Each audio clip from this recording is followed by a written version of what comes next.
ನಿನ್ನನ್ನು ಪ್ರೀತಿಸದಿರಲಾಗಲಿಲ್ಲ ನನಗೆ. ಸಂಚಿಕೆ 60. ಮೊಬೈಲ್ ತೆಗೆದುಕೊಂಡು ನೇರ ಬಾಲ್ಕನಿಗೆ ಹೋದವಳು ಕಾರ್ತಿಕ್ಗೆ ಕರೆ ಮಾಡಿದಳು. ಹಲೋ ಹಲೋ ಅಲ್ಲ, ಆಮೇಲೆ ನೀನವರಿಗೆ ಕಾಲ್ ಮಾಡಿದೆ ತಾನೆ? ಯಾರಿಗೆ ಪುಟ್ಟ? ಅದೇ ನಿನ್ನ ಫ್ರೆಂಡ್ಗೆ. ಅಯ್ಯೋ, ನನಗೆ ತುಂಬ ಜನ ಫ್ರೆಂಡ್ಸ್ ಇದ್ದಾರೆ, ಅವರಲ್ಲಿ ಯಾರ ಬಗ್ಗೆ ಕೇಳ್ತಾ ಇದೆಯಾ? ಅಣ್ಣ, ನಿಂಗೆ ಚೆನ್ನಾಗಿ ಗೊತ್ತು ನಾನು ಯಾರ ಬಗ್ಗೆ ಕೇಳ್ತಿದ್ದೀನಿ ಅಂತ. ನೀನು ಬೇರೆ ಯಾರಿಗೋ ಕಾಲ್ ಮಾಡಿದ್ಯಾ ಇಲ್ವಾ ಅಂತ ನಾನು ಯಾಕೆ ವಿಚಾರಿಸಲಿ? ನಾನು ಕೇಳಿದ್ದು ನನ್ನ ಗಂಡನ ಬಗ್ಗೆ. ಕೊನೆಗೂ ಗಂಡ ಅಂತ ಒಪ್ಕೊಂಡೆ ಅಲ್ವಾ? ಇನ್ನು ಮನಸ್ಸಲ್ಲೇ ಅಂದುಕೊಂಡವ. ನೀನು ಹೇಳಿದ ತಕ್ಷಣ ಕಾಲ್ ಮಾಡಿದೆ ಪುಟ್ಟ. ಈಗಷ್ಟೇ ಮಾತನಾಡಿ ಕಾಲ್ ಕಟ್ ಮಾಡಿದೆ. ಸಮಾಧಾನದ ನಿಟ್ಟುಸಿರು ಬಿಡುತ್ತಾ, ಥ್ಯಾಂಕ್ ಯು ಸೋ ಮಚ್ ಅಣ್ಣ. ಥ್ಯಾಂಕ್ಸ್ ಎಲ್ಲ ಯಾಕೆ? ನನ್ನ ಗೆಳೆಯನಿಗೆ ನನ್ನ ಜೊತೆ ಮಾತಾಡಬೇಕಿತ್ತು, ಮಾತಾಡಿದೆ ಅಷ್ಟೆ. ಅಣ್ಣ, ನೀನು ಫ್ರೀ ಇರುವಾಗ ನಿಕುಂಜದ ಕಡೆಗೆ ಹೋಗಿ ಅಲ್ಲಿ ಎಲ್ಲರೂ ಹೇಗಿದ್ದಾರೆ ಅಂತ ವಿಚಾರಿಸು ಆಯಿತಾ? ನನಗೆ ಆಗಾಗ ಬರೋದಕ್ಕಾಗಲ್ಲ. ಡೋಂಟ್ ವರಿ, ಅಲ್ಲಿ ಎಲ್ಲರೂ ಚೆನ್ನಾಗೇ ಇರ್ತಾರೆ. ಆದರೂ ನಿನಗೋಸ್ಕರ ನಾನು ಅಲ್ಲಿ ಹೋಗಿ ವಿಚಾರಿಸ್ತೇನೆ. ಸರಿ ಅಣ್ಣ, ಆಮೇಲೆ ಕಾಲ್ ಮಾಡ್ತೀನಿ. ಓಕೆ ಬಾಯ್ ಎಂದು ಕರೆ ಸ್ಥಗಿತಗೊಳಿಸಿದ. ಮನಸ್ಸಲ್ಲಿ ನಮ್ಮ ಚೇತು ಬಗ್ಗೆ ಪ್ರೀತಿ ಇದ್ದರೂ ತೋರಿಸಿಕೊಳ್ಳಲ್ಲ ಈ ಹುಡುಗಿ. ಮದುವೆ ಆದರೂ ತವರು ಮನೆ ಬಗ್ಗೆ ಅವತ್ತು ಇದ್ದಷ್ಟೇ ಪ್ರೀತಿ ಕಾಳಜಿ ಈಗಲೂ ಇದೆ. ಆದಷ್ಟು ಬೇಗ ನನ್ನ ಚೇತು ಪ್ರೀತಿನ ಅವಳು ಅರ್ಥ ಮಾಡಿಕೊಂಡು ಇಬ್ಬರು ಚೆನ್ನಾಗಿರಲಿ ದೇವ್ರೆ ಎಂದು ಕಾರ್ತಿಕ್ ಅಂದುಕೊಂಡರೆ, ಕರೆ ಸ್ಥಗಿತಗೊಳಿಸಿದ ನಂತರ ತನ್ನ ಕೋಣೆಗೆ ಹೋದವಳು. ಇವನು ಆ ದಿಶಾ ಜೊತೆ ಹೆಚ್ಚು ಸಮಯ ಕಳೆಯಲಿಲ್ಲ ಅಂದಮೇಲೆ ಒಳ್ಳೆ ಕಾಲೇಜ್ ಹುಡುಗಂತರ ಪ್ರೀತಿಯಲ್ಲಿ ಬಿದ್ದಂಗೆ ಯಾಕೆ ಆಡ್ತಿದ್ದಾನೆ ಎಂದು ಯೋಚಿಸುತ್ತಾ ಅವನನ್ನು ದಿಟ್ಟಿಸುತ್ತಿದ್ದರೆ, ಅವಳ ನೋಟವನ್ನು ಅರಿತವನು ಏನು ಎಂಬಂತೆ ಸನ್ನೆ ಮಾಡಿದಾಗ, ಏನಿಲ್ಲ ಎಂದು ಚಿಕ್ಕ ಮಕ್ಕಳ ಥರ ಹೇಳಿ ರಾತ್ರಿ ಅಡುಗೆಗೆ ತಯಾರು ಮಾಡಲು ಅಡುಗೆ ಕೋಣೆಗೆ ಹೋದಳು. ಅವಳು ಹೋದ ದಾರಿಯನ್ನೇ ನೋಡುತ್ತಾ, ನಿನ್ನ ಬಾಯಲ್ಲಿ ನನ್ನನ್ನು ನಿನ್ನ ಗಂಡ ಅಂತ ಹೇಳಿದ್ದು ಕೇಳಿ ಎಷ್ಟು ಖುಷಿಯಾಯಿತು ಗೊತ್ತಾ ಚರಿ? ನಿಂತಲ್ಲೇ 2 ರೆಕ್ಕೆ ಬಂದು ಹಾರಾಡೋ ಹಕ್ಕಿ ಅಂತಾಗಿದ್ದೆ ನಾನು.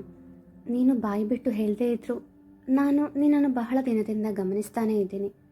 ನಿನ್ನ ಕಣ್ಗಳು ನನ್ನನ್ನು ಹುಡುಕುತ್ತಾ ಇರುತ್ತವೆ.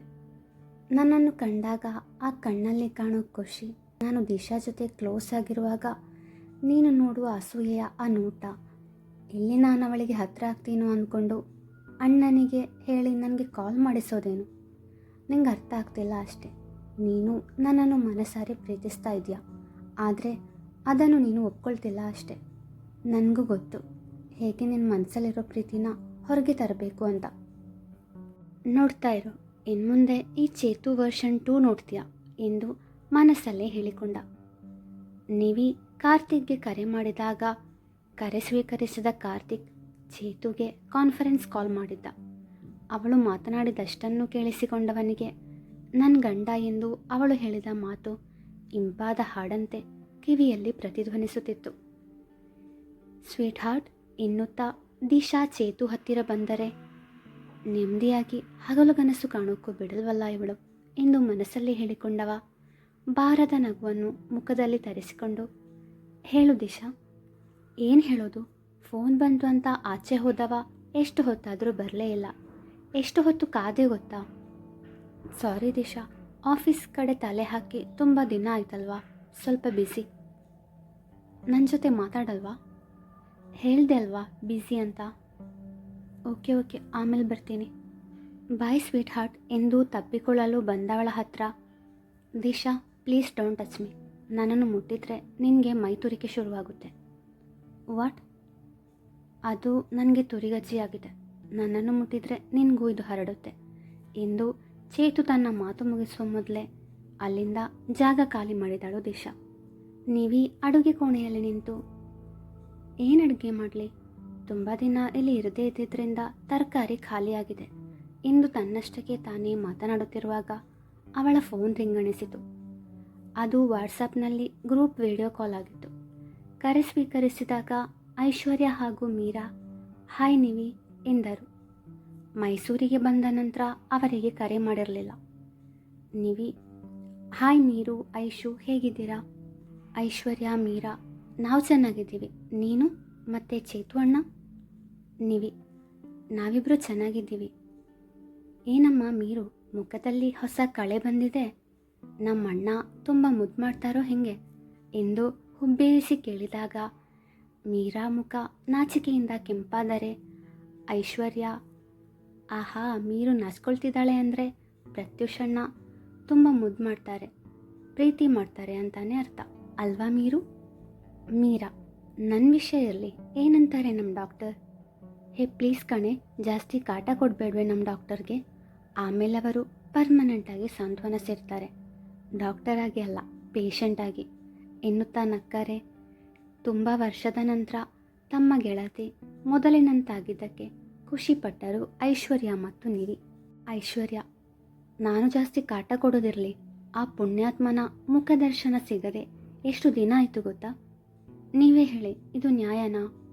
ಅವರಿಗೋಸ್ಕರ ಒಬ್ಳು ಕಾಯ್ತಾ ಇದ್ದಾಳೆ, ವಾರಕ್ಕೊಮ್ಮೆ ಆದರೂ ಭೇಟಿಯಾಗಬೇಕು, ಸ್ವಲ್ಪ ಮುದ್ದು ಮಾಡಬೇಕು ಅಂತ ಅನಿಸೋದೇ ಇಲ್ವಾ? ಒಂಚೂರು ರೊಮ್ಯಾಂಟಿಕ್ ಸೆನ್ಸ್ ಇಲ್ಲ. ನೀವಿ ಐಶು ಇದು ನೀನೇನಾ? ಇಷ್ಟೊಂದು ಬದಲಾಗಿದೆಯಾ? ರೊಮ್ಯಾನ್ಸ್ ಪದದ ಸ್ಪೆಲ್ಲಿಂಗ್ ಗೊತ್ತಾ ನಿನಗೆ? ಇಂದು ಕಾಲೆಳೆದಾಗ ಐಶ್ವರ್ಯ ಅವಳನ್ನು ಉರಿಗಣ್ಣಿನಿಂದ ನೋಡುತ್ತಾ, ನಂಗೆ ಗೊತ್ತು, ROMANCE. ಮೀರಾ ಐಶು ಮತ್ತೇನು ವಿಶೇಷ?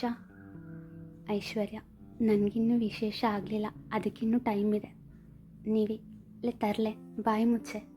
ಮೀರಾ ನೀವಿ ಕಿಚನಲ್ಲಿದೆಯಾ? ಏನು ಸ್ಪೆಷಲ್ ಇವತ್ತು? ನೀವಿ ಅದನ್ನೇ ಯೋಚನೆ ಮಾಡ್ತಿದ್ದೀನಿ, ಏನು ಅಡುಗೆ ಮಾಡೋದು ಅಂತ. ತುಂಬ ದಿನ ಕಳೆದು ಇಲ್ಲಿಗೆ ಬಂದಿರೋದ್ರಿಂದ ತರಕಾರಿ ಎಲ್ಲ ಖಾಲಿಯಾಗಿದೆ, ತಂದಾಗಬೇಕು. ಮೀರಾ ಚೇತು ಅಣ್ಣನ ಫೇವ್ರೆಟ್ ತಿಂಡಿ ಮಾಡು. ನೀವಿ ಅದೆಲ್ಲ ಆಗಲ್ಲ, ಇನ್ನು ಏನಿದೆಯೋ ಅದರಿಂದಾಗೋ ಯಾವುದಾದ್ರೂ ತಿಂಡಿ ಮಾಡ್ತೀನಿ. ಐಶ್ವರ್ಯ ಹಾಂ ನೀವಿ, ಒಂದು ವಿಷಯ ಕೇಳೋದನ್ನೇ ಮರೆತುಬಿಟ್ಟೆ. ನೀವಿ ಏನದು?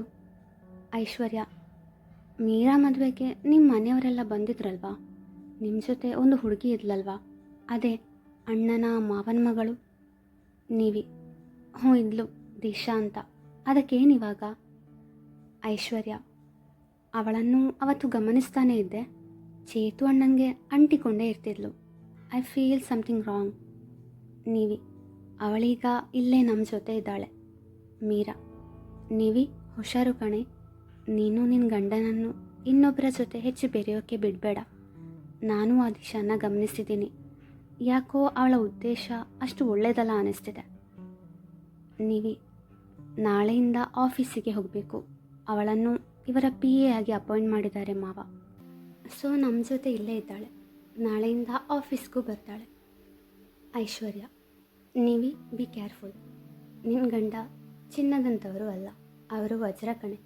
ಅವರಂಥ ಹುಡುಗ ಗಂಡನಾಗಿ ಸಿಗಬೇಕು ಅಂತ ಅದೆಷ್ಟೋ ಹುಡುಗಿಯರು ಕಾಯ್ತಾ ಇರ್ತಾರೆ.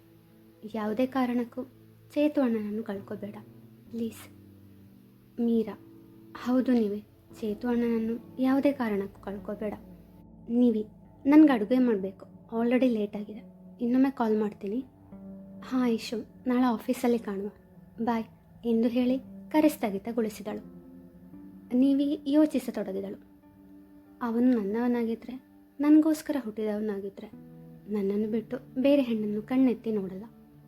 ಪ್ರೀತಿಯನ್ನು ಯಾವತ್ತೂ ಕಟ್ಟಿ ಹಾಕಬಾರ್ದು, ಸ್ವತಂತ್ರವಾಗಿ ಹಾರಾಡಲು ಬಿಡಬೇಕು. ಆ ಪ್ರೀತಿ ನಿಜ ಆಗಿದ್ದರೆ ಅವರು ವಾಪಸ್ ಬಂದೇ ಬರ್ತಾರೆ ಅಂತ ಕೃಷ್ಣನೇ ಹೇಳಿದ್ದಾನೆ. ಮುಂದುವರಿಯುವುದು